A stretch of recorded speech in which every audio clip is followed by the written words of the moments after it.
सोहबत अल्लाह वालों की। बिस्मिल्लाहिर्रहमानिर्रहीम। अन्नबिय्यु औला बिल्मुमिनीन मिन अनफुसिहिम अज़वाजा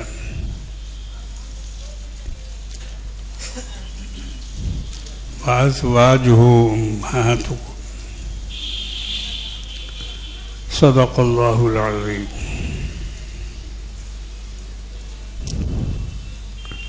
प्यारे भाइयों, बुजुर्गों और दोस्तों,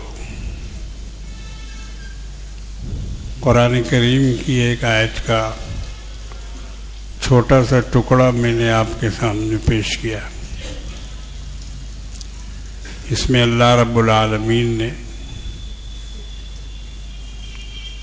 सरकार दो आलम जनाब मोहम्मद रसूलुल्लाह सल्लल्लाहु ताला अलैहि की अज़मत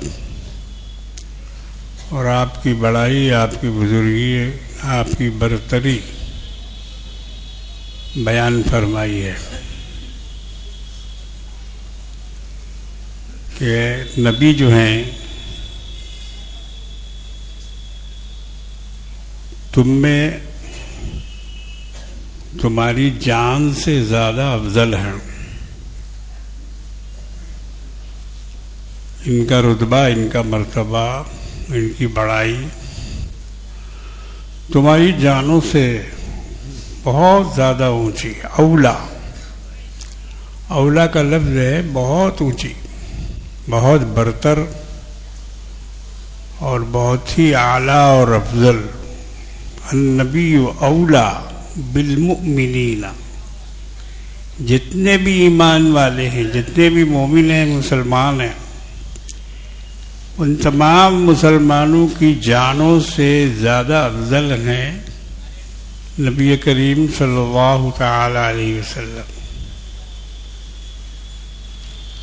और उनकी बीवियों के बारे में भी फरमाया व अज़वाजुहु उम्महातुहुम।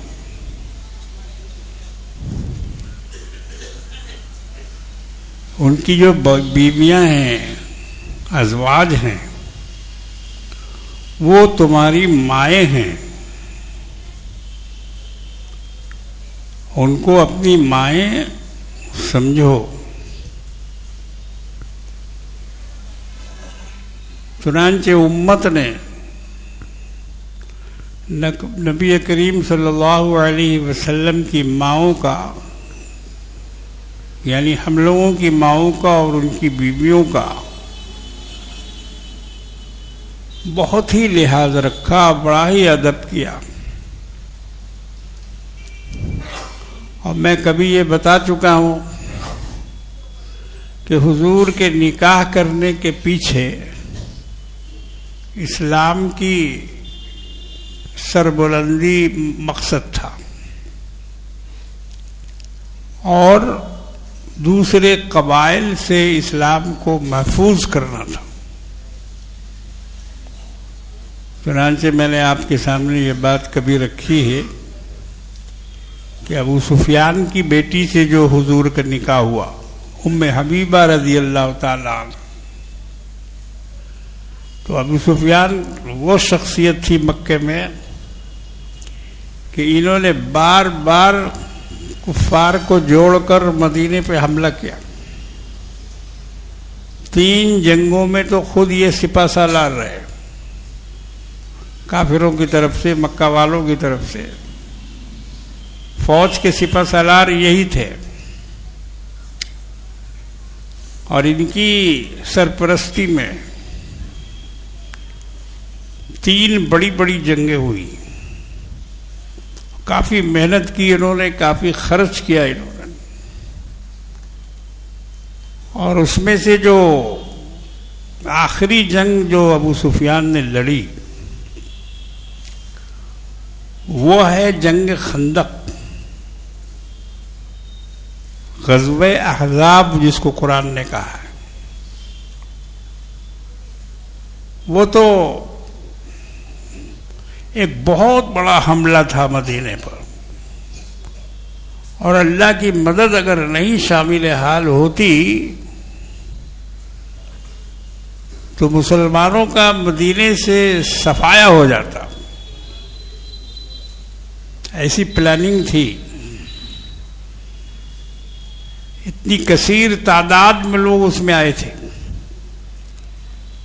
तकरीबन 14-15 हज़ार की तादाद में वो लश्कर था जो खंदक के उस पार, जिसको खंदक बनाकर नबी करीम सल्लल्लाहु अलैहि वसल्लम ने रोका था, उसको मदीने पे हमला करने का मौका नहीं दिया, क्योंकि जो भी खंदक में उतरता था मुसलमान उस पर तीर चला देते थे और जख्मी होकर भाग जाता था। हिम्मत नहीं करता था कोई भी कि उस खंदक को पार करे।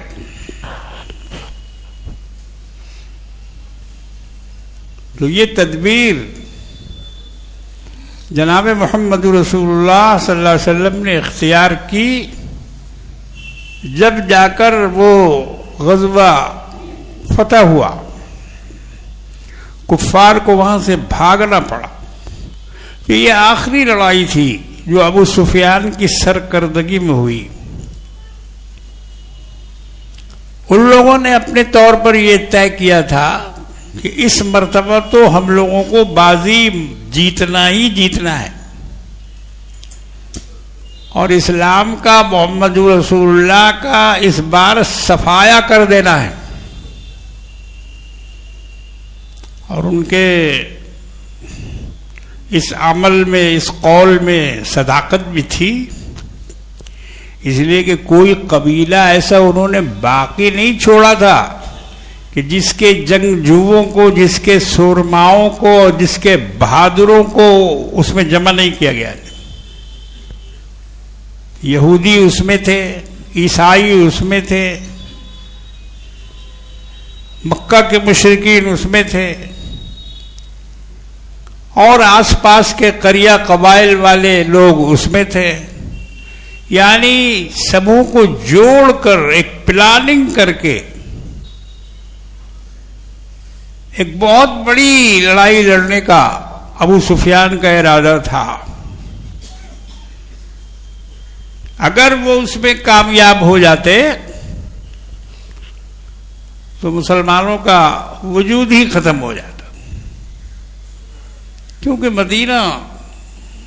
मदीना तैयबा बहुत छोटा शहर था उस वक्त, आबादी कम थी। मुसलमानों ने अपने लिए कोई दीवार, कोई किला और रुकावट की कोई चीज बनाई नहीं थी। ऐसे ही बिल्कुल खुली हालत में जब जी चाहे, जिसका जी चाहे घुस जाए और जो जी चाहे करके चला जाए। कोई बाकायदा फौजी छावनी तो थी नहीं। बहरहाल ये एक मौका मिला मुसलमानों को अपने बचाव की तरकीब का। तो अबू सुफियान की वो शख्सियत कि उन्होंने बार बार मदीने पर हमला कराया और ये उनका आखिरी हमला था। इसके बाद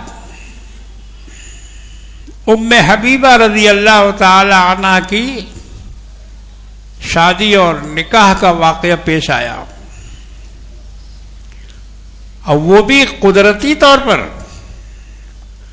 हुजूर नबी करीम सल्लल्लाहु अलैहि वसल्लम अगर अबू सुफियान को ये पैगाम भेजते कि मैं तुम्हारी लड़की से निकाह करना चाहता हूं, तो मैं तो ये समझता हूं कि वो रद्द कर देते।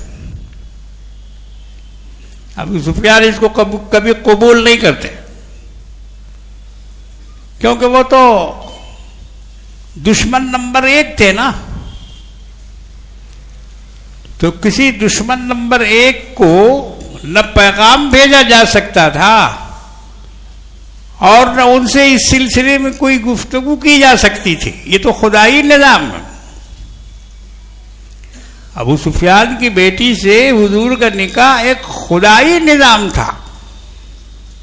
जिसको अबू सुफियान भी नहीं समझ सके।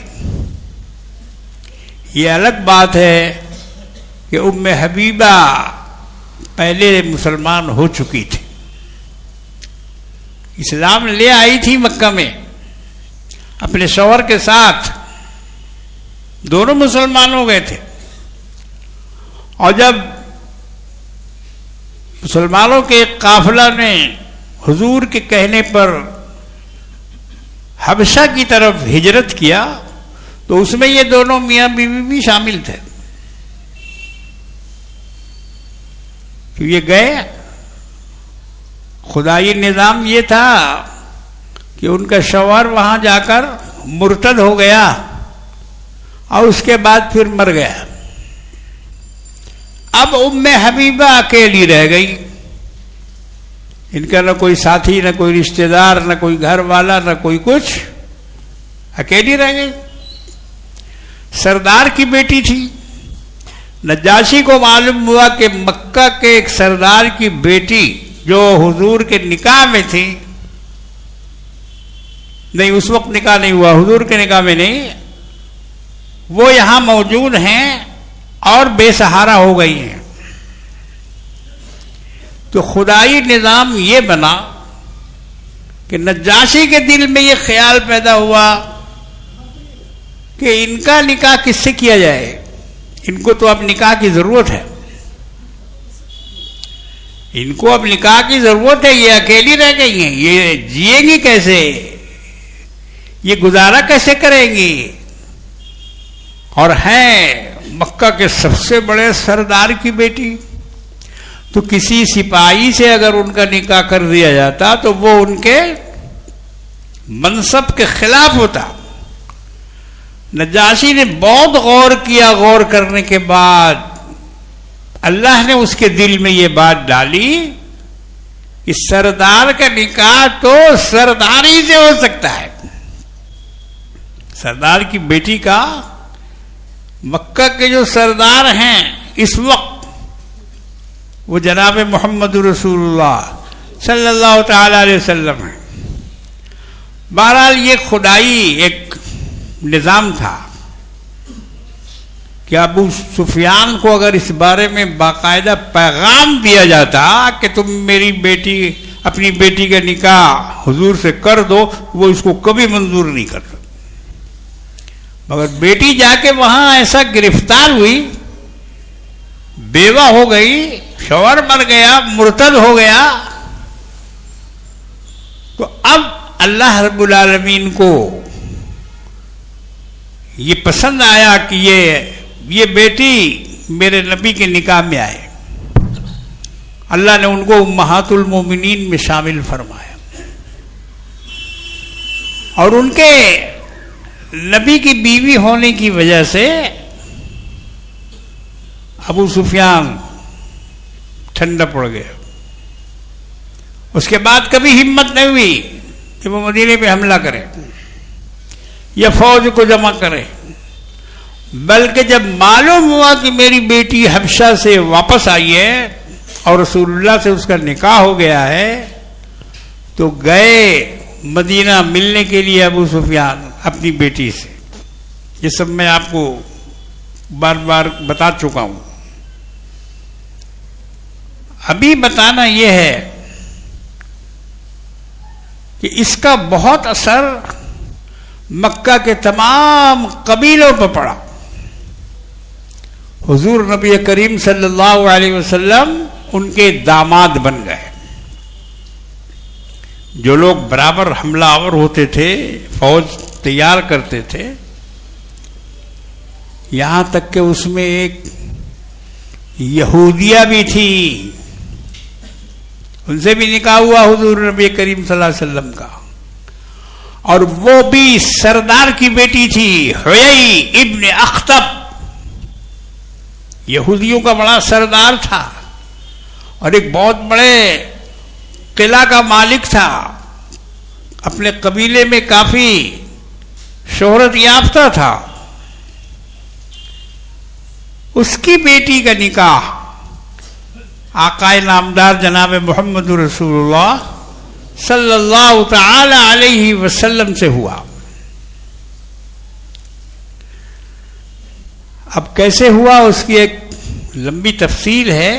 हुयई मारा गया, उसके किला के लोग वहां से निकाले गए और उसके बाद फिर वो लड़की पकड़ा के आई माले गनीमत के तौर पर।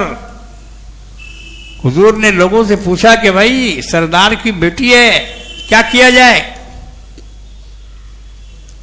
तो लोगों ने कहा कि आपसे बढ़कर और कौन हो सकता है, आप निकाह फरमा लीजिए। तो अल्लाह के रसूल ने हुयई इब्न अख्तब की बेटी हजरत सफिया रजी अल्लाह ताला अन्हा, उनसे निकाह कर लिया। यहूदियों का एक बहुत बड़ा गिरोह ठंडा पड़ा मुसलमानों के खिलाफ, जो बार बार उठ के आता था। खुद हुयई इब्न अख्तब बहुत बड़ा दुश्मन था इस्लाम का, बहुत बड़ा दुश्मन था, मगर उसकी बेटी हुजूर के अज़वाज उम्महात में शामिल हुई।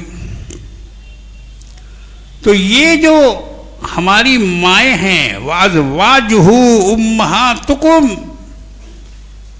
ये नबी की बीवियां तुम्हारी माएँ हैं।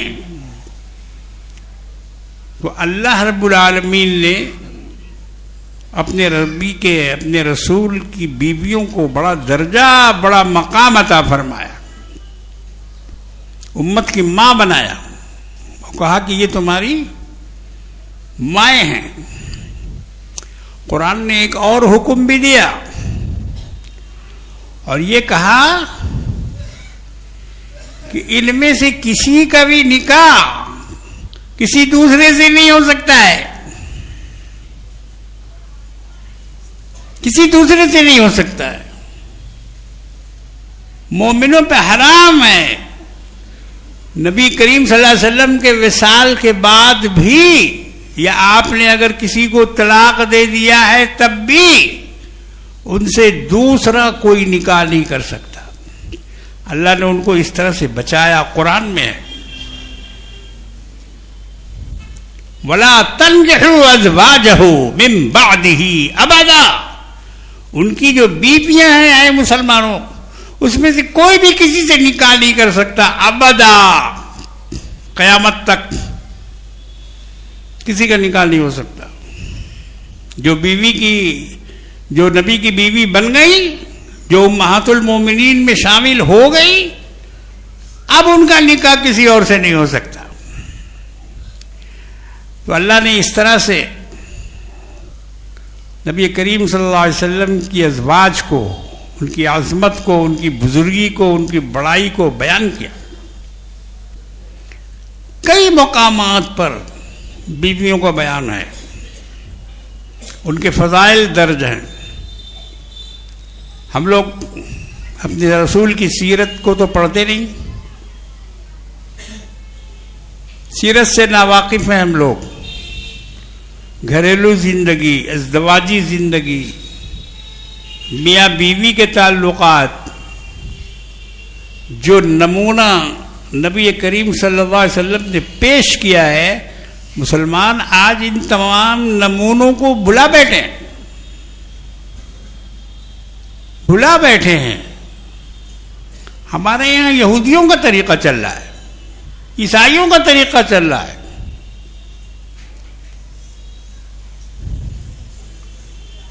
अभी एक शादी में हम गए थे एक हफ्ता पहले। अव्वलन तो बड़ी शादियों में हम जाते नहीं, इसलिए कि वहाँ कोई कंट्रोल नहीं रहता है, गाना बजाना, डीजे, क्या क्या, औरत मर्द इख्तिलात, तो वो हमारे कंट्रोल से बाहर है। कहीं कहीं कमरा बना हुआ होता है हॉल में, और उनको हम पहले से बोल देते हैं कि भाई हम जाएंगे तो हमको कमरे में बैठाना, बाहर नहीं। तो वो लोग इंतजाम कर देते हैं। शहनाई गार्डन में और कई एक जगह इस तरह के रूम बने हुए हैं। तो बोलना ये है कि लोगों ने अपने नबी का तरीका छोड़कर गैरों के तरीके को अपना लिया है और बिल्कुल पता नहीं चलता कि ये जनाब मोहम्मद रसूलुल्लाह सल्लल्लाहु अलैहि वसल्लम की उम्मत है, ये औरत मुसलमान है जिसके सर पे दुपट्टा नहीं, जो नेट का कपड़ा पहने हुए और जो अपने कपड़ों की, अपने बालों की, अपने जिस्म की नुमाइश करती फिर रही है चारों तरफ, उसको क्या कहा जाएगा? उसका जात, उसकी मजहब, उसका ईमान, उसका दीन, उसका यकीन, उसके बारे में क्या फैसला करेंगे आप? कौन है ये है कौन? और जब औरत ऐसी रहेगी तो उसके बच्चे कैसे होंगे? उसकी औलाद कैसी होगी? वो औलाद मुसलमान रहेगी? वो औलाद कभी दीन पे चलने वाली बनेगी? कभी नहीं। शर्म आनी चाहिए मुसलमानों को। गजा के मुसलमानों को देखो, गजा की औरतों को देखो, गजा के बच्चों को देखो, शहीद हो रही है, गोली लग रही है, बम बरस रहे हैं, लेकिन हिजाब उनके बदन पर है। हमको तो कोई बेहिजाब औरत नहीं मिली। जख्मी हालत में भी वो हिजाब पहने हुए हैं, जख्मी हालत में भी बच्चे कुरान पढ़ रहे हैं। मालूम है 6-7 हजार बच्चे जो वहां शहीद हुए हैं वो सब के सब हाफिजे कुरान थे। रिपोर्ट आई है, सब हाफिज कुरान थे। तो इस तरह से एक दीनदार तो वो हैं जो बम और गोली और बारूद के साए में भी अपने दीन को, अपने ईमान को और ईमान की आबरू को बचा रहे हैं। ला इलाहा इल्लल्लाह उनके मुंह से निकल रहा है, कलमे का ऐलान कर रहे हैं। वो बारूद के साए में, बमों और मिसाइल के साए में न उनके ईमान में कोई लग़ज़िश आई और न उनके अकीदे में कोई खराबी आई। मुसलमान हैं वो, इस्लाम पर कायम रहते हुए उन्होंने जामे शहादत पिया और इस्लाम के लिए वो शहीद हुए। मस्जिद अक्सा की हिफाजत के लिए, बैतुल मक़दस की हिफाजत के लिए उन्होंने अपने जान की बाजी लगा दी। शर्माएंगे मुसलमान? अरब वाले हों, इंडिया वाले हों, पाकिस्तान वाले हों, बांग्लादेश वाले हों, क्या वो अपने ईमान को इस तरह से बाकी रख सकते हैं जैसा कि फिलिस्तीन के मर्दों, औरतों, बूढ़ों, बच्चों ने बाकी रखा? जख्मी हालत में भी उन्होंने अल्लाह का नाम लेना नहीं छोड़ा।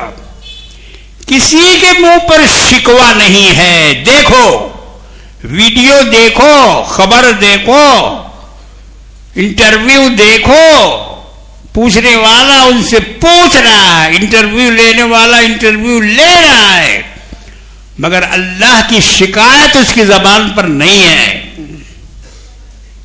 नहीं कह रहा है वो कि खुदा ने हम लोगों का ये हाल क्यों कर दिया, हम लोगों ने किसका कसूर किया था, कभी नहीं बोलता। किसी ने नहीं कहा आज तक, अभी तक जितने लोग हैं, अभी भी वहां बस्ती है, आबादी है, लोग जमे हुए हैं, उनका यह कहना है कि हम यहां से नहीं जाएंगे, हम यहीं रहेंगे, हम यहीं जिएंगे, यहीं मरेंगे। यह है उनका ईमान। देखो, और फूल बगान में एक तो पटाखा छूट जाए तो जितने बहादुर लोग हैं सब भगदड़ बन जाएगी, वहां भगदड़ बन जाएगी।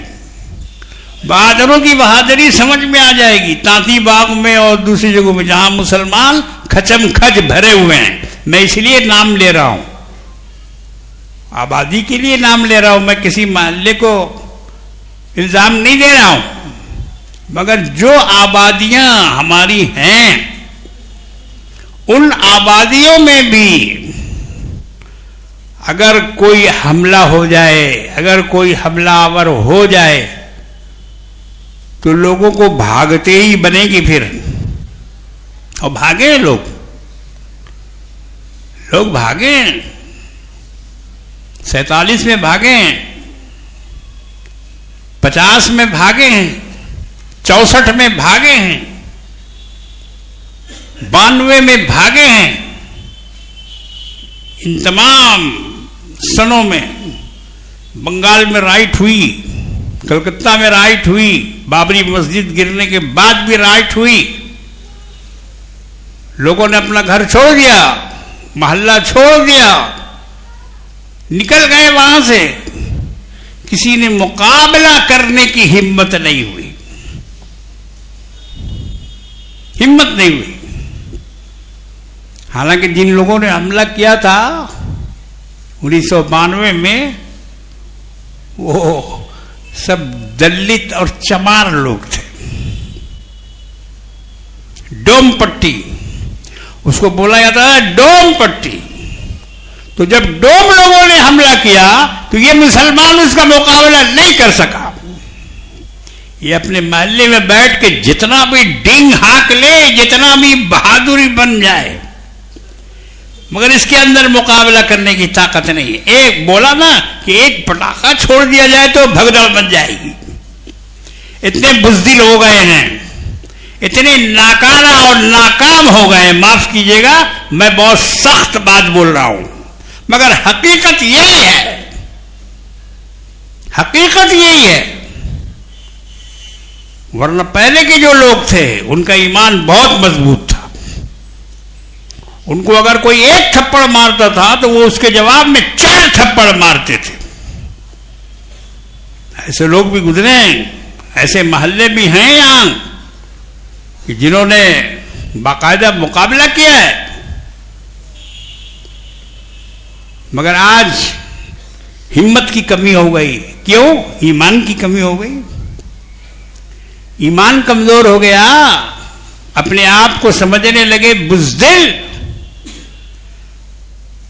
एक जज्बा था लोगों में, वो जज्बा खत्म हो गया, जज्बा खत्म हो गया।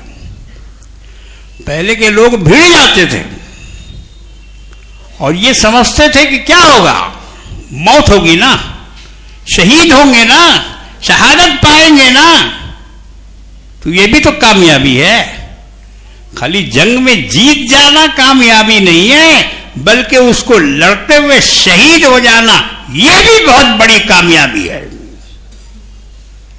शहादत कोई मामूली कामयाबी नहीं है। जब खून गिरता है शहीद का तो रिवायतों में आता है कि फरिश्ते उसको अपने चुल्लू में ले लेते हैं, शहीद के खून को चुल्लू में ले लेते हैं और आसमानों पर ले जाते हैं, इसलिए कि ये चीज वहां के लिए अनमोल है। आसमान पे कोई खून बहाने वाला नहीं है अल्लाह के लिए। जितने भी फरिश्ते हों, जिब्रील हो, मीकाईल हो, इसराफील हो, अज़राइल हो, कोई भी हो, मगर इनमें से किसी ने अल्लाह के लिए खून नहीं बहाया, अल्लाह के लिए अपना गला नहीं कटवाया, अल्लाह के लिए शहीद नहीं हुए, तो वो खून ऊपर जाता है। फरिश्ते उसको देखते हैं, उसको चूमते हैं, उसके आंखों से लगाते हैं कि ये वो खून है जो अल्लाह की मोहब्बत में अल्लाह के बंदों ने गिराया है। और ये नेमत हम लोगों के पास नहीं है। फरिश्ते कहते हैं कि ये नेमत हम लोगों के पास नहीं है, हम खुदा की राह में खून नहीं बहा सकते। लड़ तो सकते हैं, लड़ तो सकते हैं, मुकाबला तो कर सकते हैं, मगर हम शहीद नहीं हो सकते, हमारा खून नहीं गिर सकता। देखो, 2 कतरे आसमान में बड़े कीमती समझे जाते हैं। 2 कतरे, एक कतरा शहीद के खून का और दूसरा कतरा गुनाहगार के आंसुओं का। फरिश्ते जितनी भी इबादत कर लें मगर अल्लाह के सामने रो नहीं सकते। उनके अंदर रोने की ताकत नहीं, न उनके अंदर आंसू बहाने की ताकत है। आंसू तो गुनहगार के आंखों से निकलता है। अल्लाह की याद में, अल्लाह की मोहब्बत में गुनहगार आंसू निकालता, गुनहगार की आंखें आंसू निकालती हैं। हुक्म है कि रोया करो अपने रब के सामने। कहां रोते हैं हम लोग? हम लोग कहां रोते हैं? कितने रोने वाले इसमें मौजूद हैं? दुआ में रोने वाले, सजदों में रोने वाले, तहज्जुद में रोने वाले, नमाजों में रोने वाले, कुरान की तिलावत करते वक्त रोने वाले कितने लोग हैं? आप उनको उंगली पे भी नहीं गिन सकते हैं, इतने इतने कम हो गए हैं लोग। रोना नहीं आता किसी को, रोना नहीं आता। दिल इतना सख्त हो गया है, दिल इतना स्याह हो गया है। अल्लाह से मांगो कि अल्लाह हमारे दिल को नरम कर दे, अल्लाह कल्ब की सख्ती को दूर कर दे। खुदा से मांगा करो। हदीस में आता है, जनाब मोहम्मद रसूलुल्लाह सल्लल्लाहु ताला अलैहि वसल्लम ने इरशाद फरमाया कि अगर किसी को रोना न आए तो वो रोने वालों की तरह अपनी शक्ल बना ले। देखो कितनी नफ्सियाती चीज है ये। रोना ना आए तो रोने वालों की शक्ल बना ले। ये फकीर लोग जो भीख मांगते हैं, है ना, इनमें से बहुत सारे लोग ऐसे होते हैं कि मांग रहे हैं, कुछ ऐसे हैं जो बहुत ही लजाजत से मांगते हैं, बहुत ही शर्मा के मांगते हैं। तो अगर रोना ना आए तो रोने की शक्ल बनाओ, रोने वालों की शक्ल बनाओ, अल्लाह ताला को उस पर भी रहम आ जाएगा। अल्लाह को उस पर भी रहम आ जाएगा, अगरचे आंसू न निकले। कहीं भीड़ लगी हुई हो फकीरों की और लोग मांग रहे हो, देने वाला दे रहा हो, और उसमें से एक आदमी ऐसा भी हो जो रो तो नहीं रहा है मगर रोने वाले की शक्ल बनाए हुआ है, तो बोलो उसको भी मिलेगा कि नहीं मिलेगा? जो शक्ल बनाए हुआ है उसको भी मिलेगा, मालिक देने वाला उसको भी देगा। तो रोया करो अल्लाह के सामने, रो रो के मांगो। कौन बोलता है कि दुआ कबूल नहीं होती? उसको सामने लाओ, उसको पेश करो कि उसकी दुआ कबूल नहीं होती है। कबूल कराने की शर्त है, कबूल कराने की शर्त है रोकर, गिड़गिड़ाकर, अपने आप को गुनाहगार तसव्वुर करके आप दुआ मांगे। लाइए हमसे कागज में शर्त लिखवा लीजिए, अगर दुआ कबूल न हो तो मेरा जो चाहे नाम रख दिए।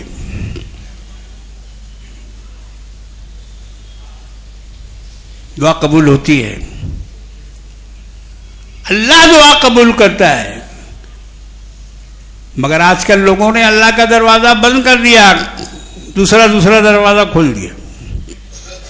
साबिर पिया, कलियर पिया, खाजा पिया, जी इतने पिया बना लिए हैं। यहां आइए, दावत देते हैं, यहां बेटा दिया जाता है, बेटी दी जाती है, मुराद पूरी होती है, इच्छा पूरी ये सारे लोग बैठे हुए हैं वहां। इंसानों को अल्लाह के दर से हटाकर बंदों के दर पे ले जाके खड़ा कर दिया। अरे शिर्क किसको बोलते हैं? खुदा से मांगना ईमान है और उसके गैर से मांगना यही तो शिर्क है। वो चाहे वली हो, चाहे कुतुब हो, चाहे गौस हो, चाहे अब्दाल हो, मगर आजकल इस तरह से गुमराही फैलाई जा रही है मुसलमानों में कि अल्लाह की पनाह, लगता है कि कोई बैनुल अक़वामी साजिश इसके पीछे काम कर रही है, बैनुल अक़वामी साजिश। और उसने पगड़ झगड़ वालों को, पीर बाबा को, ये फला सिलसिला, ये फला सिलसिला, सिलसिला से जोड़कर ये फला दरबार, ये फला दरबार, दरबारों को सजा दिया और मस्जिदों को खाली करवा दिया। कैसा दरबार? किसका दरबार? अल्लाह के दरबार के अलावा किसी का दरबार नहीं है, याद रखो। अगर दरबार होता कोई, खुदा के दरबार के अलावा अगर किसी का दरबार होता तो वो जनाब मोहम्मद रसूलुल्लाह सल्लल्लाहु ताला अलैहि वसल्लम का दरबार होता। लोग वहां जाकर चादर चढ़ाते, लोग वहां जाकर फूल निछावर करते, लोग वहां जाकर बेटा बेटी मांगते, लोग वहां जाकर औलाद तलब करते, अगर कोई दरबार होता। मगर जब नहीं है तो इससे मालूम होता है उनसे बड़ा तो कोई नहीं, न गौस बड़ा है, न वली बड़ा है, न कुतुब बड़ा है, न अब्दाल बड़ा है। रसूल से बढ़कर और किसका दर्जा है, रसूल से बढ़कर और किसका मर्तबा। मगर वहां तो ये सब कुछ हुआ नहीं, तो ये दूसरे कहां से आ गए और इनके यहां कैसे ये सब हो रहा है?